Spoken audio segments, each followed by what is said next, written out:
कैसे हैं सब लोग? बढ़िया, मस्त। अब तो लॉकडाउन खत्म हो गया, कुत्तों की तरह घूम रहे होंगे। अब तो कई दिनों से निकले हैं पिंजरे से, है ना।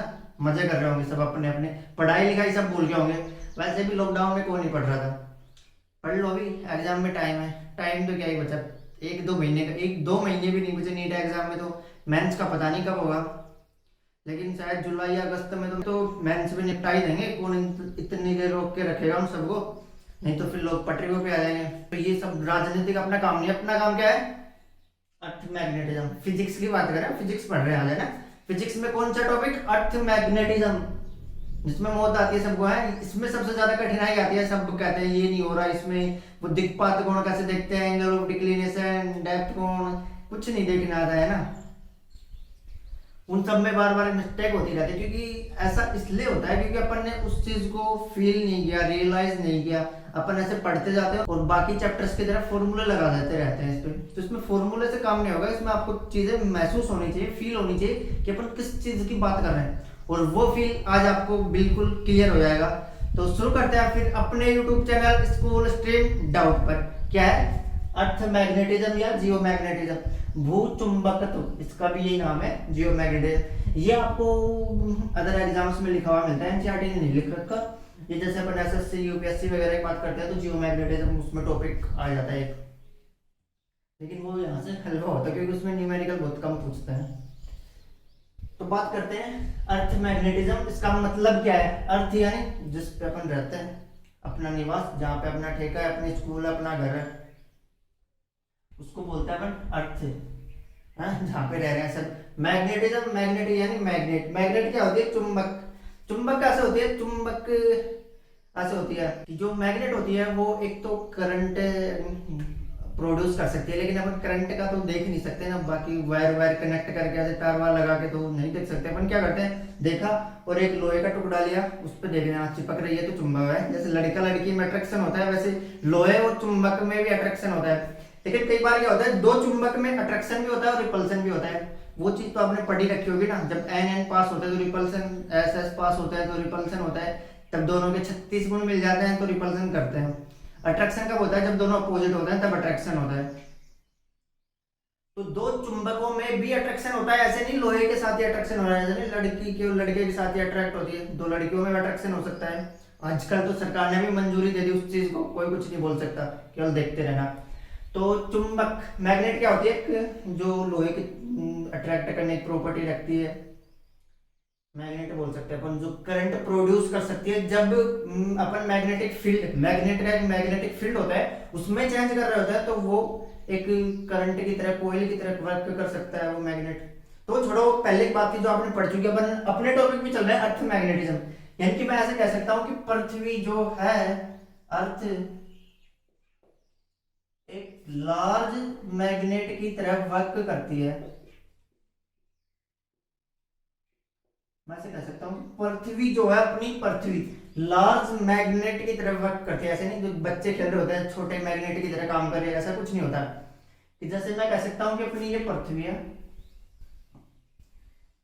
ये क्या बोल रहा हूँ मैं, ये क्या बना दिया मैंने, चीजें सीख लो। यानी कि मैं इसको जब 2D में बात कर रहा हूँ तो अपन इसको क्या बोलेंगे, और जब 3D में बात कर रहा हूँ तो इसको क्या बोलेंगे अपन। जब 2D में बात कर रहे होते हैं, ये जो दिख रहा है ना आपको, ये जो मैंने बनाया अभी गोल गोल सा, इसको बोलते हैं अपन सर्किल। लेकिन जब मैं इसी चीज को 3D में बोल दूंगा तो इसको बोलते हैं स्फेयर। स्फेयर और सर्किल में डिफरेंस ही होता है। 2D में बोलते हैं सर्किल, 3D में इसी चीज को बोलते हैं स्फेयर। एक चीज अलग अलग दो नाम। तो याद रखना, मैं 3D की बात कर रहा हूँ तो ये अर्थ अपने कुछ स्पेयर लायक हो गई, दिखाने कैसे होती है ना। तो ये क्या होता है, एक लार्ज मैग्नेट की तरह वर्क करता है। कैसे करता है, अपने को पता कैसे चला? अपने को ये चीज पता कैसे चली, इसकी काफी लंबी चौड़ी हिस्ट्री है। कि जो एक बेड़ चलाने वाला था, उसने कील, जो जूतों में कील थी वो चिपक रही थी भूखंड पे, वो कुछ नहीं पड़ा, उसे क्वेश्चन कुछ नहीं आएगा। काम की बात, अभी स्पेसिफिक क्वेश्चन कुछ नहीं आएगा, लेकिन समझते चलो। ऐसे नहीं आप 4 सीढ़ी छोड़ के 5वीं पे तो चढ़ नहीं सकते, 4 भी आपको क्रॉस करनी ही पड़ती है छत पे जाने के लिए, किसी को देखने के लिए। पृथ्वी क्या है, लार्ज मैग्नेट की तरफ वर्क करती है। इस बात की पुष्टि कैसे हुई? जैसे वो गडरिया जा रहा था तो उसके कील जूते थे तो चिपक रहे थे, तो अपन बोल रहे थे ये मैग्नेट है, कुछ इसमें ऐसा है, जादू वादू हो रहा है कुछ। फिर कई आते हैं कुछ पतंजलि वालों की तरह भक्त आदमी, वो कह रहे थे कि भगवान ने ना इसमें एक मैग्नेट लगा रखा है, खूब काफी लंबा चौड़ा मैग्नेट फिट कर रखा है पृथ्वी में, जिससे मैग्नेटिक फील्ड प्रोड्यूस हो रहा है। ऐसा कुछ नहीं था ना, इसमें कोई मैग्नेट है, लेकिन अपन मान सकते हैं कि इसमें एक मैग्नेट है। तो लेकिन जो अपनी अर्थ है वो एक मैग्नेट की तरफ वर्क कर रही है। किस लिए कर रही है? इसके लिए आता है एक डायनेमो इफेक्ट। क्या बोलते हैं? डायनेमो प्रभाव, जो पृथ्वी के चुंबकीय गुण को क्या करता है? रिप्रेजेंट करता है। ये बताता है कि अपनी जो पृथ्वी है वो मैग्नेट की तरफ वर्क क्यों कर रही है, क्योंकि सबको पता है पृथ्वी के काफी भाग होते हैं, अर्थ की अपनी काफी सरफेस होती है, उसके बाद जाके उसमें क्या मिलता है? नीचे नीचे नीचे चल गए। तो यहाँ पे ऐसा होता है कि मान लो पृथ्वी की ये सरफेस है, अपन इस सरफेस की बात कर रहे हैं जो नीचे है सबसे, तो ये क्या डायनामो इफेक्ट क्या कहता है कि पृथ्वी की जो लेयर्स है उनमें जो सबसे नीचे वाली लेयर है उसमें क्या है कि अपन बात कर रहे हैं मेटल्स की। सबसे पहले तो अपन मेटल के नाम पे एक चीज जानते हैं, मैग्नेट आ रहा है तो लोहा, आयरन। इसमें जो आयरन वगैरह जो मेटल है वो क्या होते हैं? आयनिक फॉर्म में होते हैं। क्यों? क्योंकि यहाँ पिघली हुई रहती है, तो ये कैसे होते हैं? आयनिक फॉर्म में होते हैं, यानी कि जो मेटल्स है वो आयंस में होते हैं, आयंस में है मेटल। और पृथ्वी क्या कर रही है? रोटेट कर रही है अपने एक्सिस के चारों ओर, अपनी अर्थ रोटेट करती रहती है, करती रहती है। इस वजह से ये आयंस भी मूव कर रहे होंगे, रोटेट कर रहे होंगे। तो इस तरह से क्या हो गया? ये क्या हो गया? ये करंट प्रोड्यूस होता है, और करंट जब मूव कर रहा होता है तो उसकी वजह से मैग्नेट का वर्क करता है। जब आयंस मूव कर रहे होते हैं तो करंट और मैग्नेट इस तरह से पृथ्वी के अंदर क्या हो गया? मैग्नेट कहां से आ रहा है? उसकी खुद की प्रॉपर्टी है, क्योंकि उसके अंदर जो मेटल्स हैं वो आयनिक फॉर्म में है, लेकिन जो अपनी अर्थ है वो मूव कर रही है, रोटेट कर रही है अपने एक्सिस, और काफी अच्छी स्पीड से कर रही है। तो उस स्पीड से आयन भी मूव कर रहा है, आयन मूव कर रहा है, तो जब आयन मूव होता है मैग्नेटिक, इससे पहले वाले चैप्टर्स में पढ़ रखा है, इसी चैप्टर में पढ़ा होगा आपने कि करंट से कि आयन से मैग्नेट कैसे प्रोड्यूस कर सकते हैं। तो उस वजह से ये क्या होती है? एक अर्थ क्या है अपनी एक मैग्नेट की तरफ वर्क करती है। इसमें कुछ जादू नहीं है, इसमें मैग्नेट वगैरह रख रखा है, एक लंबा सा लगा दिया, यहाँ से लगा के यहाँ तक लगा दिया, ऐसा कुछ नहीं है उसमें। इस तरह से ये इस वजह से इसमें प्रॉपर्टी आती है मैग्नेट की। चलो ये पता चला कि अर्थ एक मैग्नेट की तरफ वर्क क्यों करता है, इसे बोलते हैं डायनेमो इफेक्ट। पे क्वेश्चन आएगा तो ये पूछेगा डायनेमो इफेक्ट क्या प्रदर्शित करता है, क्या रिप्रेजेंट करता है? पृथ्वी की चुंबकीय प्रॉपर्टी यानी कि अर्थ की मैग्नेटिक प्रॉपर्टीज रिप्रेजेंट करता है। इससे ज्यादा कुछ नहीं पूछेगा इस पे।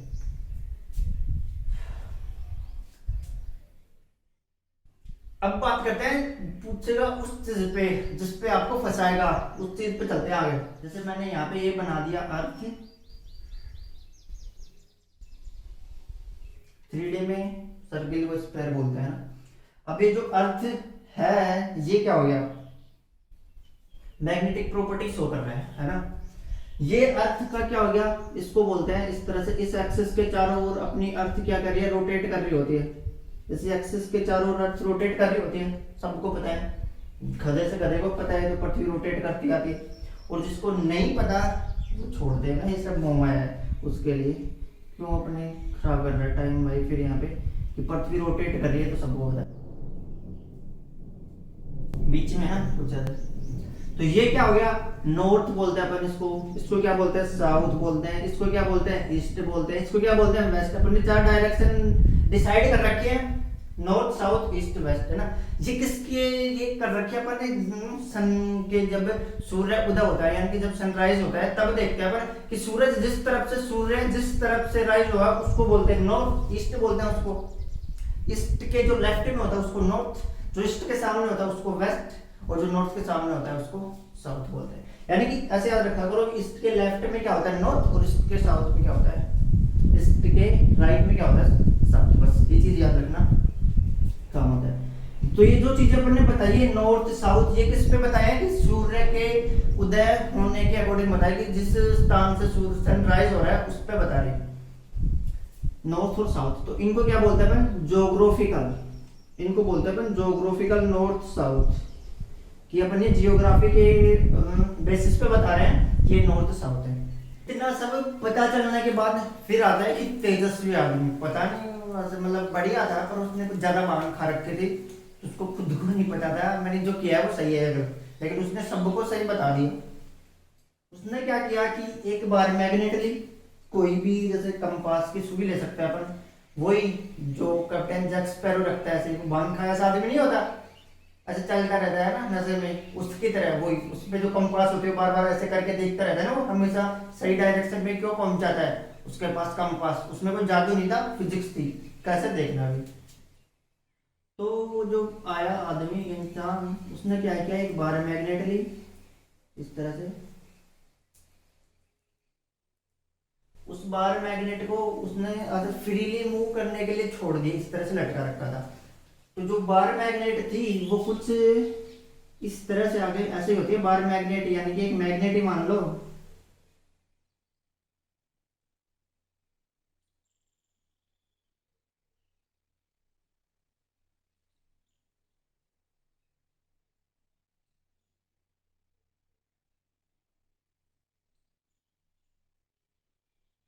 ये बार मैग्नेट वो कुछ इस तरह से आगे, वो इक्विलिब्रियम में यानी कुछ इस तरह से आके वो रुक गई, ऐसे घूम रही थी ना वो, लेकिन इस डायरेक्शन में आके वो एकदम रेस्ट में हो गई, यानी कि वो इक्विलिब्रियम कंडीशन में आ गई इस तरह से। तो उसका जो नॉर्थ वाला एंड था वो कुछ ऐसे था, और साउथ वाला जो एंड था वो कुछ ऐसे था, नॉर्थ साउथ इसी तरह से था। तो उस महानुभाव ने क्या बताया कि ये जो नॉर्थ एंड है इसको अपन बोल सकते हैं मैग्नेट, अर्थ के मैग्नेट का ये नॉर्थ है, और ये वाला जो एंड है ये अर्थ के मैग्नेट का साउथ है, जो कि जियोग्राफिकल एंड से कितने एंगल पे बताया उसने, कुछ बताया 11.13 डिग्री, इस तरह से कुछ एंगल पे ये होता है, यानी कि इन दोनों में कुछ एंगल होता है।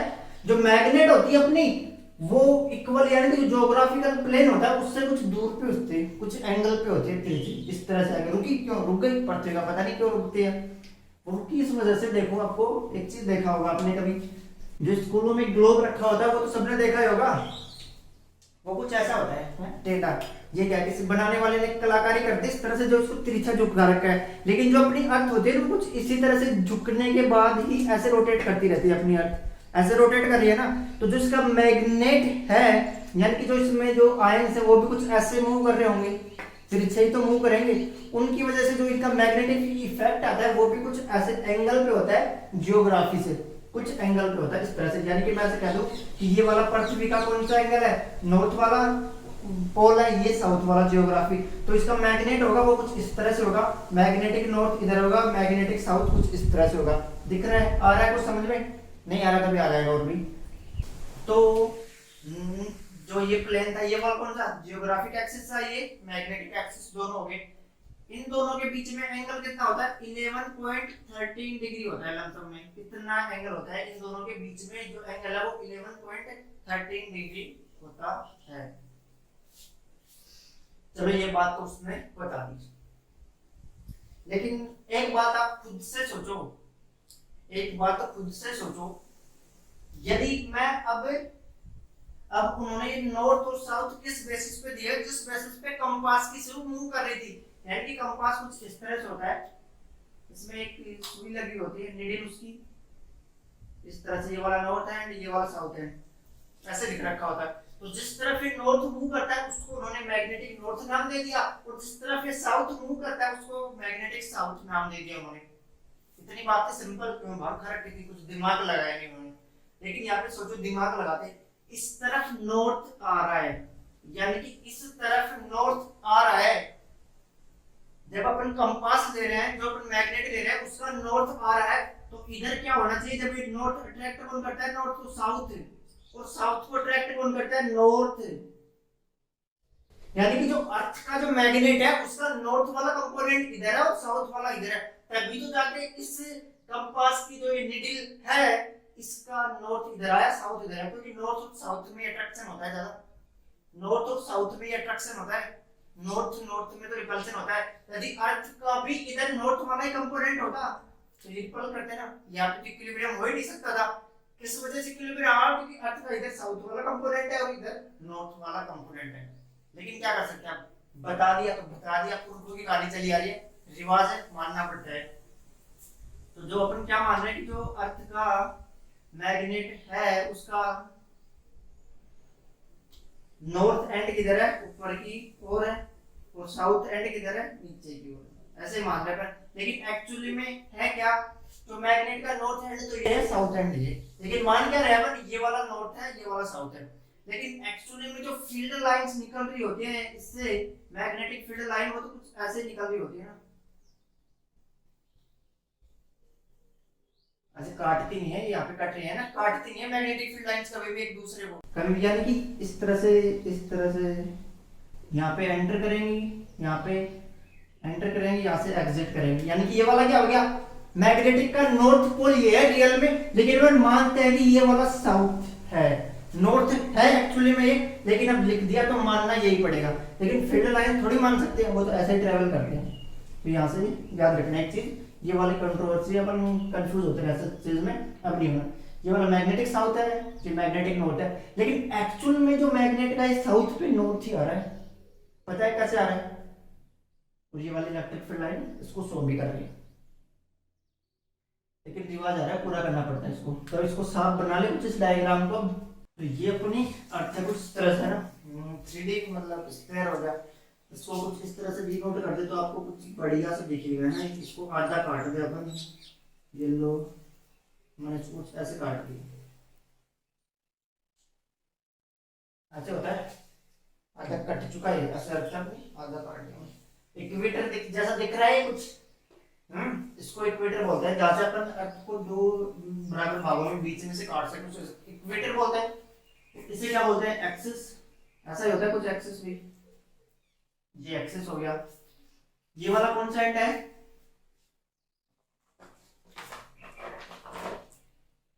ये वाला कौन सा हो गया, नॉर्थ, कौन सा, ज्योग्राफिकल नॉर्थ, ये वाला साउथ, जियोग्राफिकल साउथ, ये वाला कौन सा, इक्वेटोरियल, यानी कि इसको क्या बोलते हैं अपन, जियोग्राफिकल इक्वेटर, जियोग्राफिकल इक्वेटर, या इसको ईजी बोल देते हैं ना, इक्वेटर कौन सा, जियोग्राफिकल, बीच में से काट देंगे। फिर एक ये वाला आता है, फिर दूसरे नंबर पे अपने पास क्या, इसको ऐसे बना लो, बढ़िया डायग्राम बनाना है अपने को, कुछ ये बना लो ऐसे, ये लो, तो ये वाला कौन सा हो गया, ऐसा कट करेगा इसको, ये वाला कौन सा, नॉर्थ, कौन सा, मैग्नेटिक नॉर्थ, ये वाला कौन सा, साउथ, कौन सा साउथ, मैग्नेटिक साउथ, और इन दोनों के बीच में एंगल कितना होता है, इन दोनों के बीच में एंगल कितना होता है, 11.3 डिग्री, ऐसा कुछ इनके बीच में एंगल होता है, कितना, 11.3 डिग्री एंगल होता है इनके बीच में, हम बता रहे हैं ना।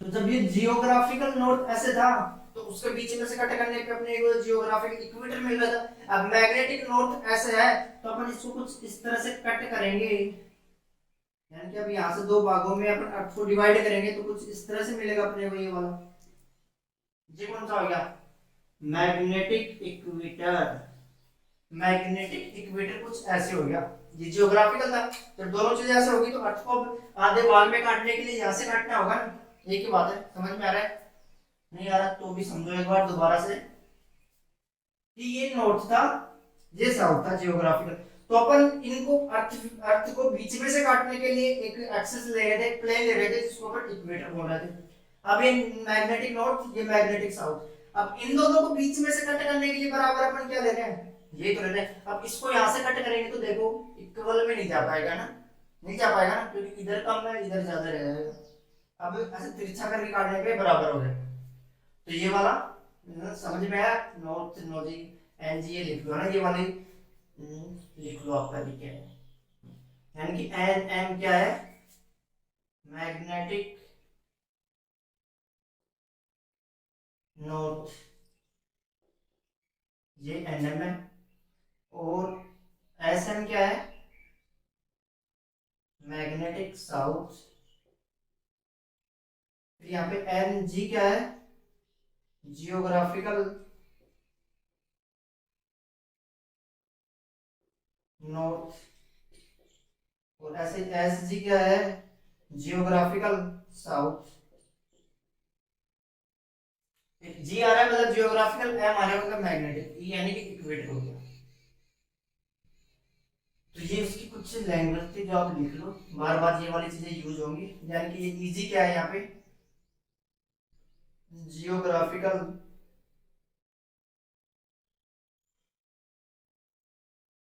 इक्वेटर, ये इजी की नाम हो गया। तो ये चीज आपको समझ में आई। और मैग्नेटिक फील्ड लाइन कुछ इस तरह से ट्रेवल कर रही होती है, कैसे? तो मैग्नेटिक फील्ड लाइन होती है वो कुछ यहाँ से निकलती है ऐसे, ऐसे, ऐसे,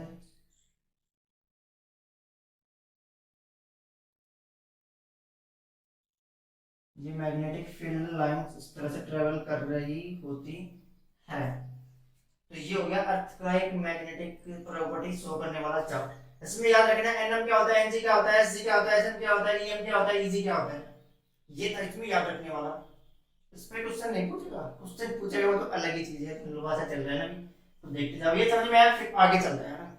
अब जब आपको अर्थ का मैग्नेटिज्म का डायग्राम याद हो गया, तो चलते हैं आगे कि अर्थ मैग्नेटिज्म समझने के लिए ये तो पता चला कि होता क्या है, कैसे क्या होता है, इसमें कैसे क्या अपन पोल वगैरह मानते हैं, एनएम क्या होता है, एनजी क्या होता है, ये अपनी कुछ टर्म्स थी जो अपन ने समझा। अब इस पे क्वेश्चन बनते हैं। इसके तीन एलिमेंट होते हैं, अर्थ मैग्नेटिज्म के तीन एलिमेंट्स होते हैं। सबसे पहला, फिर आएगा दूसरा, और फिर आएगा तीसरा। बस ये तीन ये कुछ है जो इनके बारे में समझ लेंगे, क्वेश्चन बनते रहेंगे। फिर चलो इन पे बात करते हैं। सबसे पहला कौन सा होता है, दूसरा और तीसरा। सबसे पहला आता है एंगल ऑफ डिक्लिनेशन।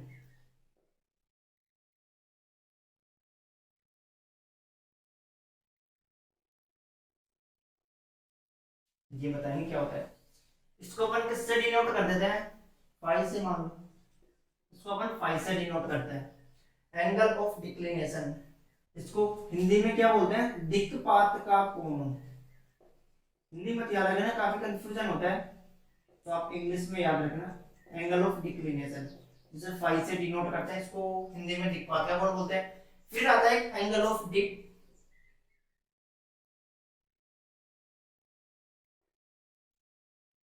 इसको अपन थीटा से डिनोट करते हैं। इसको हिंदी में क्या बोलते हैं, नति या नमन कोण। एक ही बात है ना, नति बोल दो या नमन बोल दो, दोनों भाई बहन हैं। फिर एक तीसरा एलिमेंट आता है इसका, horizontal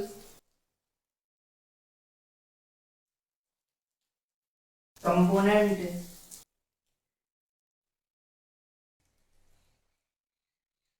of earth magnetic field. Earth magnetic field को बी से डिनोट करते हैं, इतना पढ़ते आ गए तो ये समझ में आई है कि बी, और इसको किस से डिनोट किया जाता है, B H, horizontal component of earth के मैग्नेटिक फील्ड, है ना। यानी कि पृथ्वी के क्षैतिज, पृथ्वी के चुंबकीय क्षेत्र का क्षैतिज घटक, पृथ्वी के चुंबकीय क्षेत्र का क्षैतिज घटक, यानी कि horizontal component of earth magnetic field, इसको बी एच डिनोट करते हैं। ये तीन चीजें समझ में आ गई तो अपने काम हो जाएगा, सब चीजें बन जाएंगी। चीजें क्या बनानी, अपने को क्वेश्चन इन पे ही आते हैं जो आने होते हैं। पीछे के मैडम काफी कम क्वेश्चन आते हैं, लेकिन यहाँ पे समझने के लिए वो भी जरूरी। हाँ, तो बात कर लेते हैं सबसे पहले एंगल ऑफ डिक्लिनेशन, फाई, दिक्पात का कोण, ये क्या होता है। तो सबसे पहले बात करते हैं एंगल ऑफ डिक्लिनेशन, फाई या दिक्पात का कोण, ये क्या होता है। तो ये समझने के लिए अपने पास दो नाम आते हैं, उनको समझना पहले जरूरी है। एक नाम आता है मैग्नेटिक मेरिडियन, और एक दूसरा नाम आता है क्या, जियोग्राफिकल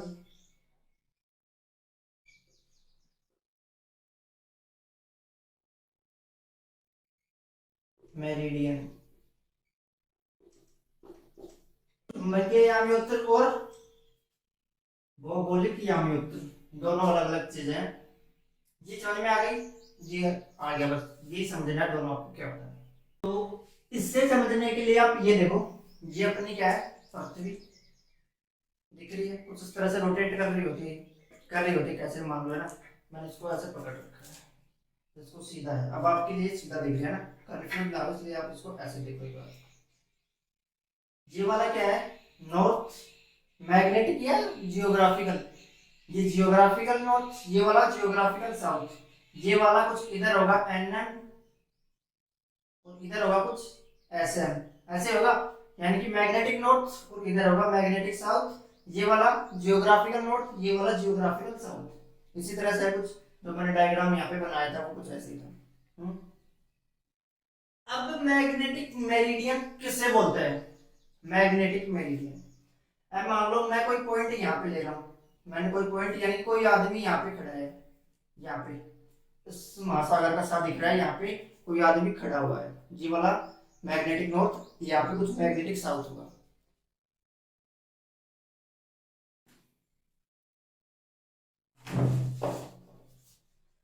तो मैं इन तीनों से गुजरने वाला कोई प्लेन, यानी कि जो इन तीनों को पार कर रहा हूं, यानी कि कुछ ऐसे मैं एक प्लेन डाल दूं तो वो मैग्नेटिक नॉर्थ को भी जाएगा, इस पॉइंट को भी जाएगा और मैग्नेटिक साउथ को भी, इस तरह से वो प्लेन तीनों को क्रॉस करेगा, करेगा। तो ये जो प्लेन में क्रॉस कर रहा है, ये जो प्लेन क्रॉस कर रहा है किसको, मैग्नेटिक नॉर्थ को, मैग्नेटिक साउथ को, और वो जो पॉइंट है वहां पे जो आदमी खड़ा है उसको बोलते हैं मैग्नेटिक मेरिडियन, इस प्लेन को बोलते हैं मैग्नेटिक मेरिडियन, जो इन तीनों को क्रॉस कर रहा है वो वाला प्लेन मैग्नेटिक मेरिडियन हो गया। फिर ठीक इसी प्रकार से जियोग्राफिकल मेरिडियन कौन सा हो गया, जो जियोग्राफिकल नॉर्थ जियोग्राफिकल साउथ, इस तरह से है ना अपनी सीधी, जियोग्राफिकल नॉर्थ जियोग्राफिकल साउथ, और ये वाला पॉइंट कुछ इस तरह से, इस तरह से हो गया ना, जियोग्राफिकल नॉर्थ जियोग्राफिकल साउथ और ये वाला प्लेन इस पॉइंट से जाने के तीनों को क्रॉस करे वो वाला प्लेन जियोग्राफिकल मेरिडियन हो गया। आया कुछ समझ में। अब ये क्या होता है, ये प्लेन चेंज होते रहते हैं, दोनों मेरिडियन ही चेंज होते हैं। मान लो सपोज करो कि मैं ये वाला पॉइंट कुछ यहाँ पे ले रहा हूँ, मैंने पॉइंट मान लिया कुछ यहाँ पे, इस तरह से मान लिया मैंने, मान लो मैंने वो पॉइंट कुछ यहाँ पे मान लिया इस तरह से, ये वाला पॉइंट अब मैंने यहाँ पे मान लिया, मान लिया यहाँ पे। तो ये मैग्नेटिक नॉर्थ मैग्नेटिक साउथ, अब प्लेन ये कुछ ऐसे जाएगा और साउथ वाला कैसे जाएगा, कुछ ऐसे जाएगा, तब जाके आएगा। चलो इसको ये नॉर्थ को घुमा के यहाँ पे ले आओ, अब देखो एंगल चेंज हो रहा है दोनों में, यानी कि कोई भी स्थान, ऐसे देखना समझना अभी, आप फील हुआ तो कुछ इस तरह से ये अपनी कुछ अर्थ मान लो, बना लिया अपन ने। ये वाला मैग्नेटिक, ये सॉरी जियोग्राफिकल नॉर्थ, ये जियोग्राफिकल साउथ, ये मैग्नेटिक नॉर्थ और ये मैग्नेटिक साउथ, इस तरह से। तो वो प्लेन जब मैंने ये पॉइंट माना, ये वाला पॉइंट माना, तो यानी कि जो प्लेन इन तीनों को क्रॉस कर रहा है, यानी कि मैग्नेटिक नॉर्थ मैग्नेटिक साउथ और वो पॉइंट, जो ये प्लेन आ रहा है इसको बोलते हैं अपन मैग्नेटिक मेरिडियन, और जो प्लेन इन तीनों को क्रॉस कर रहा है यानी कि जियोग्राफिकल नॉर्थ जियोग्राफिकल साउथ और ये पॉइंट तीनों आ रहे हैं, इसको बोलते हैं अपन कौन सा हो गया, ये जियोग्राफिकल मेरिडियन हो गया। अब मान लो मैं इस पॉइंट को यहाँ पे ले आऊं तो ये कुछ ऐसे जाएगा। इसमें सबसे बड़ा कंफ्यूजन क्या हो रहा है आपको कि ये पॉइंट ऐसे चला गया, तो इसमें क्या होगा, ऐसे घुमा के लेके आएंगे कि इसको ऐसे घुमा के, ऐसा कुछ नहीं होता, ये चीजें 3D में है, इतना आगे इतना ही पीछे ऐसे गोल घूम रही है ना, उधर से आ जाएगा प्लेन, कैसे आएगा इसमें समझाया देना, भी दोबारा देख लो। ये वाला कुछ ऐसे था, ऐसे था, अब ये प्लेन ऐसे आ रहा था है ना दोनों में, अब ये पॉइंट यहाँ पे आ जाएगा तो ये प्लेन ऐसे आ जाएगा, पीछे चला जाएगा ये पॉइंट तो पीछे से आ जाएगा, इधर चला गया तो इधर से आ जाएगा पॉइंट, एक ही बात है ना, सिंपल सी बात है, किधर भी चला गया ये तो गोल है ना, कोई फर्क नहीं पड़ता इस पे खास। तो जियोग्राफिकल मैग्नेटिक मेरिडियन और जियोग्राफिकल मेरिडियन समझ में आया क्या होता है, इनकी डेफिनेशन आप लिख लेना कि वह पॉइंट, कोई भी एक पॉइंट मैग्नेटिक नॉर्थ और मैग्नेटिक साउथ तीनों से गुजरने वाला एक, तीनों को क्रॉस करने वाला एक प्लेन मैग्नेटिक मेरिडियन कहलाता है, और मैग्नेटिक नॉर्थ सॉरी क्या जियोग्राफिकल नॉर्थ जियोग्राफिकल साउथ और वो पॉइंट इन तीनों को क्रॉस करने वाला प्लेन क्या कहलाता है, जियोग्राफिकल मेरिडियन। ठीक है, ये बात समझ में आ गई। अब इन दोनों के बीच में जो बनने वाला एंगल है वो होता है एंगल ऑफ डिक्लिनेशन। समझ में आया कुछ, मान लो इसको मिटा देते हैं, ये चीज आपको समझ में आ गई तो मान लो कोई एक पॉइंट है इस तरह से, मान लो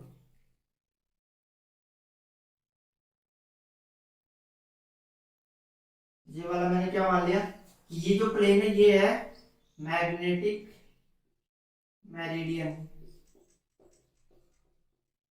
ये वाला जो प्लेन है ये वाला मैंने मैग्नेटिक मेरिडियन मान लिया। अब जो इससे कुछ ऐसे मैग्नेटिक मेरिडियन हो गया और इससे कुछ जाने वाला कुछ एंगल पे ही तो होगा ना जियोग्राफिकल मेरिडियन। दोनों एक जैसे तो हो नहीं सकते क्योंकि दोनों का एक्सिस अलग अलग है। तो फिर मैंने कुछ इस तरह से मान लिया इस एंगल पे ऐसे।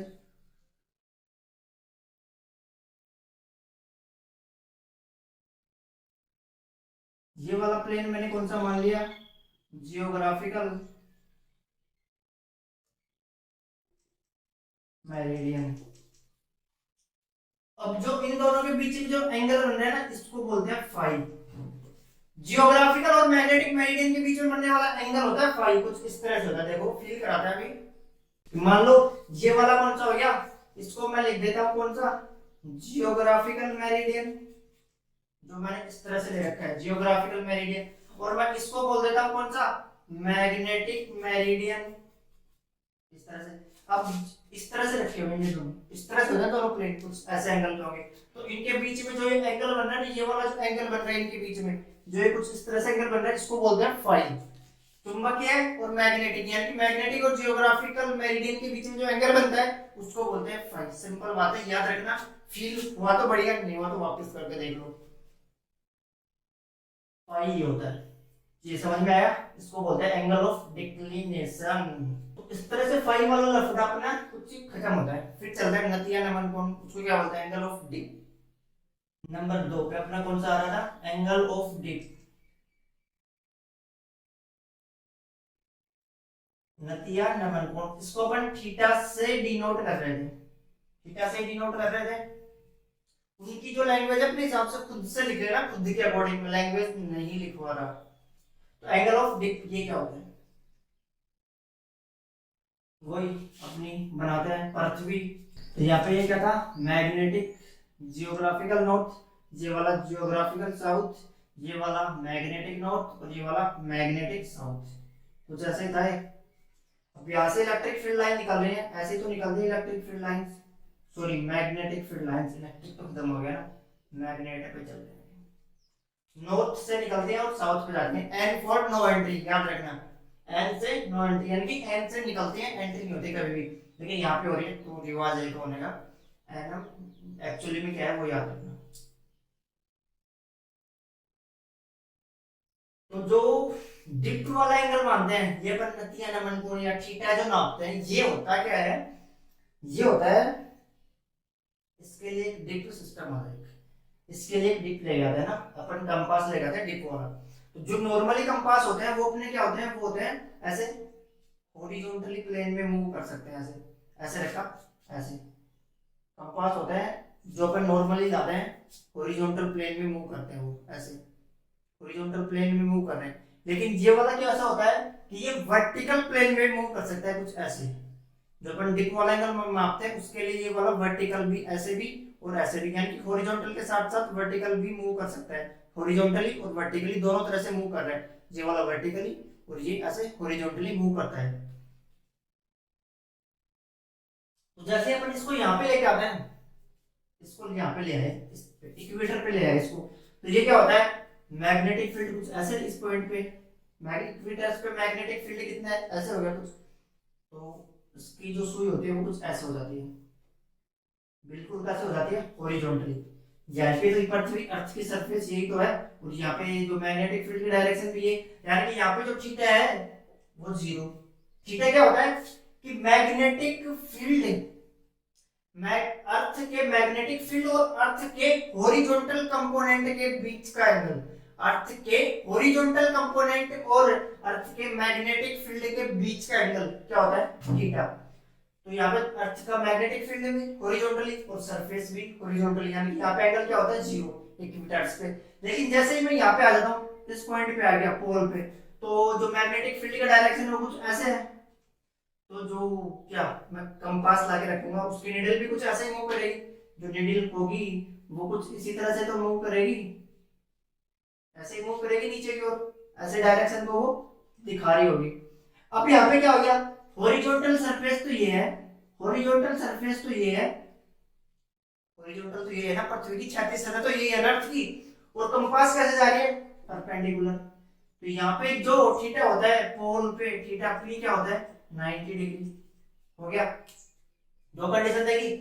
तो यहाँ पे भी कैसा होगा, चलो थीटा बताओ यहाँ से, यहाँ पे भी थीटा कैसा होगा, मैग्नेटिक फील्ड लाइंस कुछ ऐसे होंगी, मैग्नेटिक फील्ड लाइंस कुछ ऐसे बाहर की ओर निकल रही होंगी, और जो अर्थ की सरफेस है वो कुछ ऐसे है, हॉरिजॉन्टली है, ऐसे ही तो है, और मैग्नेटिक फील्ड लाइंस ऐसे जा रही होंगी।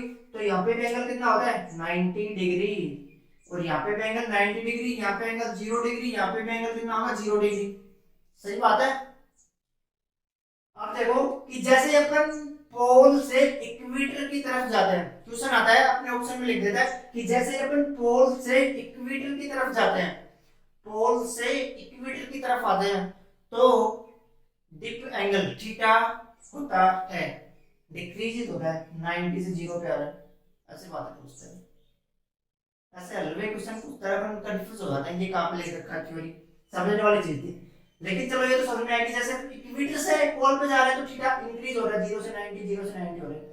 लेकिन चलो अब आया कुछ बढ़िया, वो पूछ रहा है कि इस पॉइंट पे बता दो, इस पॉइंट पे थीटा कितना होगा। इस पॉइंट पे मैग्नेटिक फील्ड की डायरेक्शन तो कुछ ये होगी, यानी कि बीई कुछ ऐसे हो गया, बीई तो कुछ ऐसे हो गया, ऐसे हो गया क्या, बीई अर्थ का मैग्नेटिक फील्ड कुछ ऐसे हो गया नीचे की ओर, ठीक है। और जो सरफेस है वो कुछ ऐसे है, यहाँ पे सरफेस कुछ ऐसे ही तो है, जो सरफेस है वो कुछ ऐसे मान ली, मैग्नेटिक फील्ड ऐसे, सरफेस कुछ ऐसे। तो इन दोनों के बीच में जो एंगल बन रहा है उसको थीटा बोलते हैं, यही तो होता है थीटा। पृथ्वी के क्षैतिज घटक और चुंबकीय क्षेत्र के बीच बनने वाला एंगल, यानी कि अर्थ के हॉरिजॉन्टल कंपोनेंट और मैग्नेटिक फील्ड के बीच में बनने वाला एंगल क्या होता है, थीटा। तो एक बात सोचो, यहां से सोचो सोचो सोचो, ये थीटा पे है तो हम इसको, ये वाला बी एच कंपोनेंट होगा, ये वाला बी वी कंपोनेंट होगा, होगा कुछ। अर्थ के दो कंपोनेंट हो सकते हैं ना मैग्नेटिक फील्ड के, एक तो हॉरिजॉन्टली और एक वर्टिकली। तो बी एच की वैल्यू क्या निकल के आती है मेरे पास, बी ई कोस थीटा, और बी वी की वैल्यू क्या निकल के आती है, बी ई साइन थीटा। बस वो तीसरी चीज मैं लिखवा नहीं रहा हूं, बताऊंगा नहीं। जो बी एच यानी कि horizontal component of magnetic field, horizontal component of earth magnetic field, B E cos theta, यही होता है B E cos theta. B H और बी ई कोस थीटा मैं यहां से लिख सकता हूं। तो यहां से थीटा इक्वल टू क्या आ गया मेरे पास, इधर देख लो, यानी कि थीटा इक्वल टू क्या आता है मेरे पास, थीटा इक्वल टू क्या आ गया, परपेंडिकुलर अपॉन बेस, यानी कि tan थीटा, देखो कैसे आ रहा है, tan theta equal to bv upon bh, ऐसे ही तो आ रहा है, tan theta equal to bv upon bh। तो ये आती है थीटा की वैल्यू, bv अपॉन पृथ्वी का कौन सा vertical component upon horizontal component, ये थीटा की वैल्यू निकल जाती है। ये चीज आपको फील नहीं हो रहा है, अभी फील करवाते हैं, देखो कैसे।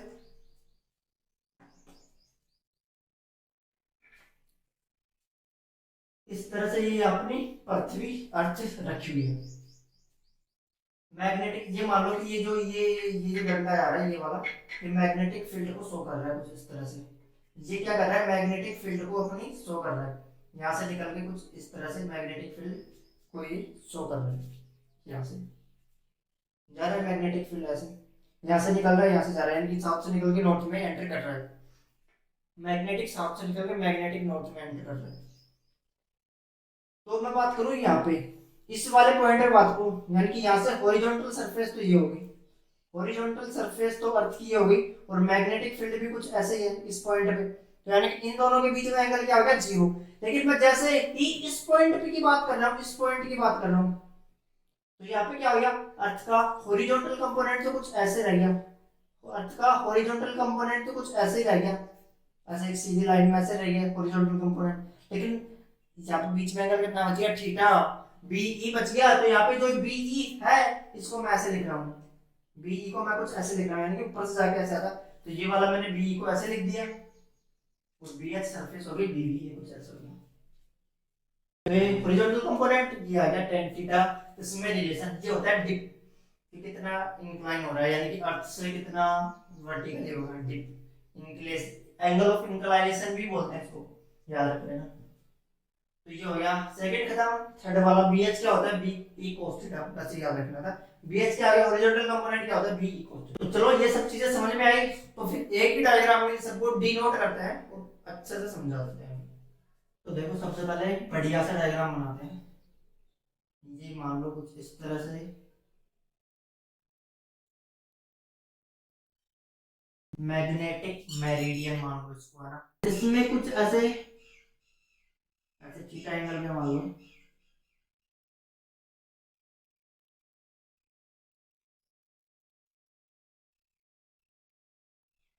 BE, ये कंपास की नीडल है ना, ये कुछ इस तरह से शो कर रही है कि BE अर्थ का मैग्नेटिक फील्ड कुछ ऐसे है। तो अर्थ के मैग्नेटिक फील्ड का हॉरिजॉन्टल कंपोनेंट कुछ ऐसे हो गया BH, और परपेंडिकुलर कंपोनेंट कुछ ऐसे हो गया BV, ऐसे हो गया BE BV BH। Magnetic field of earth, magnetic field of अर्थ का वर्टिकल कंपोनेंट, ये वाला हॉरिजॉन्टल कंपोनेंट। ये वाला सब किस में आते हैं, ये आते हैं मैग्नेटिक मेरिडियन, मैग्नेटिक मेरिडियन में आते हैं ये सब चीजें। फिर एक और है, कौन सा दूसरा,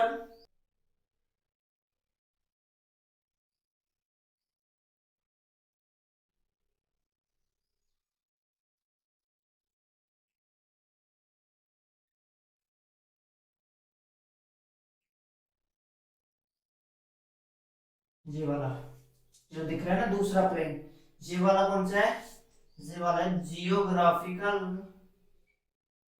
मेरिडियन। और ये वाला मैग्नेटिक मेरिडियन, ये पीछे जो है जियोग्राफिकल मेरिडियन है। और ये वाला जो कंपोनेंट है इसको यहाँ पे लिख लो BH, अर्थ का हॉरिजॉन्टल कंपोनेंट BH ये है। अब जियोग्राफिकल मेरिडियन और मैग्नेटिक मेरिडियन के बीच में बनने वाला एंगल क्या होता है, फाई, डिक्लिनेशन एंगल क्या होता है। फिर मैग्नेटिक मेरिडियन में अर्थ के मैग्नेटिक फील्ड और अर्थ के सरफेस के हॉरिजॉन्टल कंपोनेंट के बीच में बनने वाला एंगल क्या होता है, एंगल क्या होता है, वो वाला theta, dip, angle of dip ये होता है। और ये वाला कौन सा हो गया BH, यानी कि BE cos थीटा, यहाँ पे लिख लो BH यानी कि BE cos theta, BE cos theta, BH BE cos theta. ये हॉरिजॉन्टल कंपोनेंट हो गया। ये वाला फर्स्ट अपन स्टडी की थी, ये वाला सेकंड, और ये वाला थर्ड, अर्थ का हॉरिजॉन्टल कंपोनेंट। बस तीन चीजें समझनी थी, क्या होते हैं मैग्नेटिक मेरिडियन और सॉरी जियोग्राफिकल मेरिडियन और मैग्नेटिक मेरिडियन के बीच में बनने वाला एंगल, एंगल ऑफ डिप। फिर अर्थ के मैग्नेटिक फील्ड और अर्थ की सरफेस के हॉरिजॉन्टल कंपोनेंट के बीच में बनने वाला एंगल डिप, ये डिक्लिनेशन एंगल था, सॉरी ये वाला डिप था। फिर तीसरा क्या, horizontal component of magnetic field of earth, simple सी बात है। तो ये तीन चीजें यहाँ पे समझने लायक थी, यहाँ पे समझने लायक चीज बस ये थी, मैग्नेटिक मेरिडियन और जियोग्राफिकल मेरिडियन क्या होता है। अब समझ में आए तो क्वेश्चन प्रैक्टिस करते हैं। अभी तो पता चलेगा कितने पानी में अपन ऐसे ही तैर रहे हैं या फिर तैरना भी है, पता चला नीचे गहरा ही नहीं है, अपन तैरते जा रहे हैं।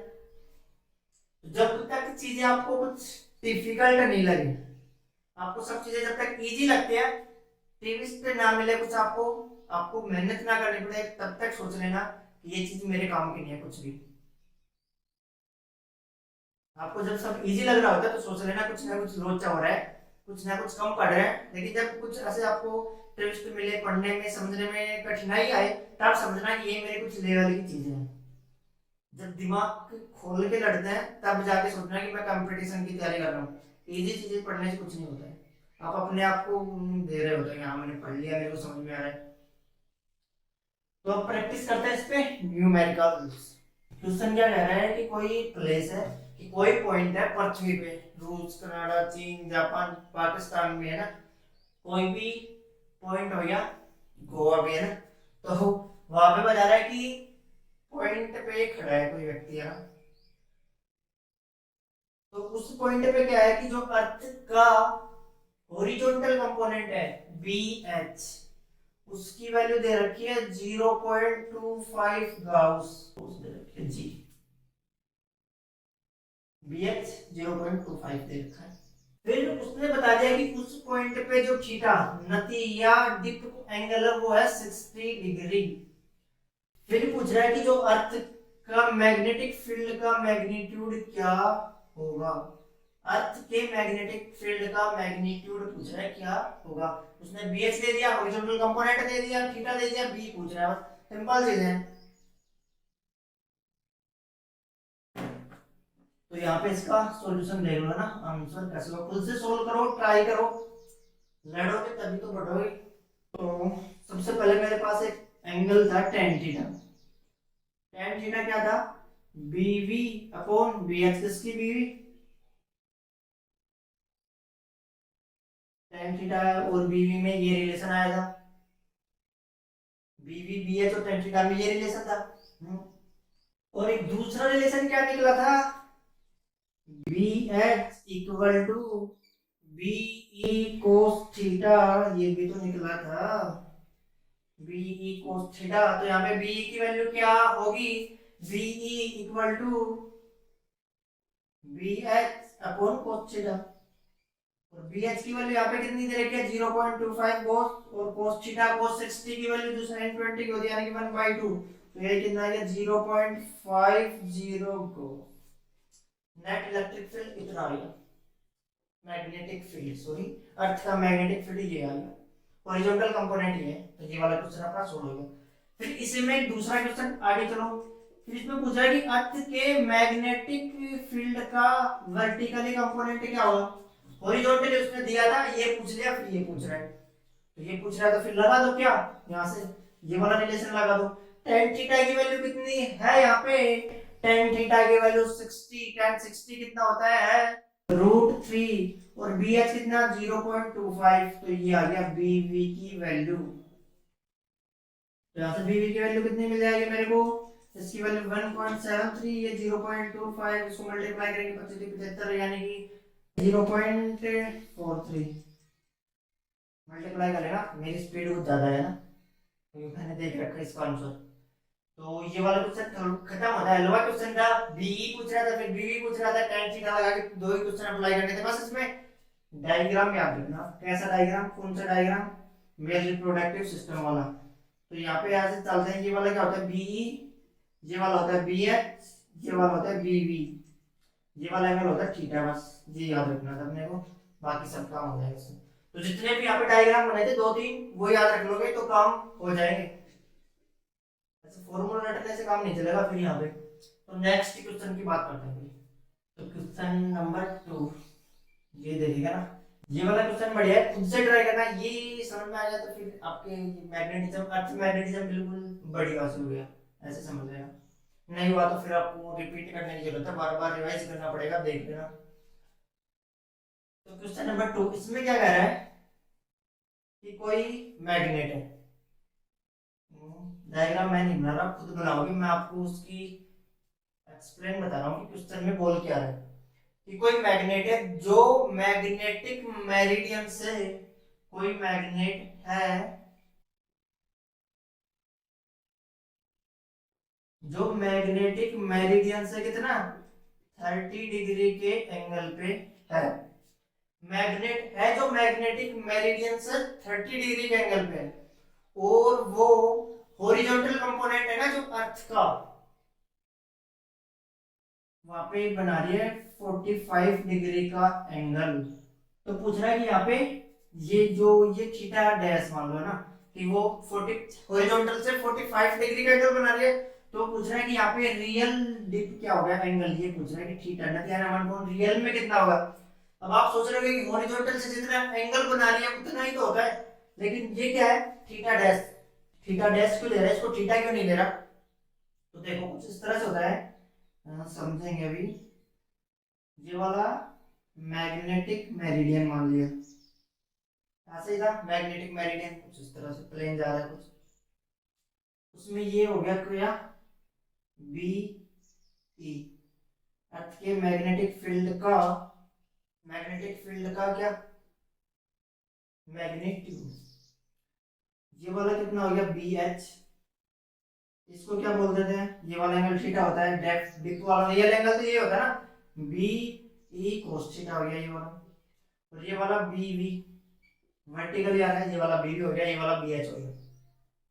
तब जाके इसको थीटा बोलते हैं अपन, तभी बोलते हैं थीटा। लेकिन अब यहाँ पे थीटा देखो, जो यानी कि जब यहाँ पे टेन थीटा आता है वो होता है B V upon B H, ये तो होता है tan theta equal to perpendicular upon base, जितना ये होगा उतना ही तो ये होगा। क्या सोच रहे इसमें बी वी आ गया, बी एच टेन थीटा लगा रहे, simple math 10th 9th 10th class की, ज्यादा कुछ नहीं है इसमें। तो ये क्वेश्चन तो ये तो अपने ने पढ़ा है अभी तक, उस तरह पढ़ा है। लेकिन ये बाबू जी क्या कह रहे हैं कि ये कह रहे हैं कि वो मैग्नेटिक मेरिडियन से पहले से 30 डिग्री के एंगल पे है, यानी कि जो कंपास है, जो मैग्नेट है, वो कुछ इस तरह से है, पहले से ही उससे 30 डिग्री के एंगल पे है, कुछ इस तरह से। ये वाला एंगल वो कितना बना रही है, 30 डिग्री। तब जाकर उसका हॉरिजॉन्टल से, तब जाकर उसका हॉरिजॉन्टल से जो घटक आ रहा है, कंपोनेंट आ रहा है, वो उसका एंगल थीटा डैश हो गया ना, चेंज हो गया ना। जब यहाँ से यहाँ तक का एंगल थीटा था, तो ये वाला एंगल थीटा डैश हो गया ना। वो कितना दे रखा है इसने, 45 डिग्री, 45 डिग्री उसने वो वाला एंगल दे दिया। अब यहाँ से देखो सब चीजें जॉइन हो जाएंगी, सब चीजें कैसे हो जाएंगी, इसको क्या लिख दूंगा मैं, बी एच, यहाँ से बी एच को एक चीज और लिख सकता हूँ मैं, क्या, बी कोस 30 भी कर सकता हूँ ना, बी कोस 30 भी कर सकता हूँ ना। ये वाला जो मैग्नेट का मैग्नेटिक फील्ड था बी, उस मैग्नेट का तो कुछ मैग्नेटिक फील्ड था, उसका बी कोस 30 ये हो गया। लेकिन जो वर्टिकली कंपोनेंट है थीटा डैश का, जो वर्टिकली कंपोनेंट है वो तो सेम है अभी। थीटा डैश का जो वर्टिकली कंपोनेंट है, थीटा डैश का जो वर्टिकली कंपोनेंट है वो चेंज हो, वो तो सेम ही है ना। हॉरिजॉन्टली चेंज हो रहा है बी कोस 30, वर्टिकली तो सेम है। तो यानी कि मैं ऐसे लिख दूं यहाँ से, क्या, tan 45 equal to B H upon B V, और B H, sorry B V upon B H, B तो सेम है, और बी एच की वैल्यू बी कोस 30, ये कितना हो गया, बी एच कोस 30, यही तो हो गया। अब इसका हॉरिजॉन्टल कंपोनेंट ये बी एच था, तो ये वाला कितना हो गया, बी एच कोस 30 नहीं हो गया क्या, समझ रहे हैं यहाँ पे, इससे कंफ्यूजन हो रहा है तो इसको छोड़ दो, ऐसे देख लो कि ये वाला बी एच था, तो ये वाला कितना हो गया, बी एच कोस 30, जो मैग्नेट है वो बी एच कोस 30 पे है, तो B V upon B H cos 30, ये tan 45 की वैल्यू आ गई। और मेरे को क्या चाहिए, tan थीटा चाहिए, tan थीटा इक्वल टू क्या होता है, B V upon B H, यही होता है। तो यानी कि यहाँ से क्या कर दूं मैं, B V upon B H रखना है मेरे को, तो ये ऐसे हो गया, B V upon B H equal to tan 45 into में cos 30।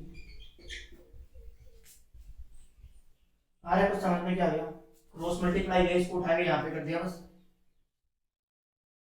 बी एच डैश, इसको डैश लिख लो ना, कंफ्यूज नहीं होंगे, ये बी एच से डैश हो जाएगी, बी एच cos थीटा की वैल्यू, सब चीजें इसमें चेंज होगी। इसमें करना क्या था, समझना था, डायग्राम दिमाग में रखा होता तो काम हो जाता तब तक। तो यहाँ से tan 45 की वैल्यू कितनी होती है, पता नहीं, भगवान जाने ना, मुझे भी नहीं पता, देख लेना, कर लेना।